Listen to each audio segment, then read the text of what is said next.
የዚህ ሀገር ባንክ እንደሆነ አይወልድም። ምን አደከማችሁ? ይልቁንስ ብራችሁን ንብረት ላይ ብታውሉት የሚያዋጣ ይመስላችሁ? ንብረት ቢሆን ዛሬ ገዝታችሁ ነገ ብትሸጡት ታተርፉበታላችሁ እንጂ አከስሩበትም። በተለይ ደግሞ ቤት ሲሆን እዚህ ሀገር ከቀን ወደ ቀን እያማረረና እየተወደደ የመጣ ነገር ቢኖር ቤት ነው። አንድ ቤት ወይም ደግሞ አንድ ሱቅ ብታከራዩም ታተርፉበታላችሁ።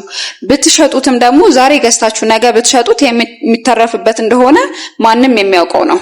ታዲያ ለማንኛውም ቤትም ሆነ ሱቅ ለመግዛት ካሰባችሁ በቦሌ በ24 በሾላ አማርጣችሁ በተመጣጣኝ ዋጋ ቤት ይሄንን የሚመስል ጽድት ያለ ሌክዠሪ መኖሪያ ቤት ሱቅና ለቢሮ የሚሆን ደግሞ ከ14 ካሬ ጀምሮ በተለያየ የካሬ አማራጭ በመሸጥ ላይ እንገኛለን።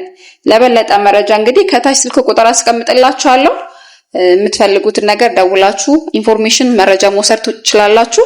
መልካም ጊዜ። ቪዲዮውን እስከመጨረሻ በመከታተል ቤቱ ምን ይመስላል የሚለውን መመልከት ትችላላችሁ። መልካም ቆይታ።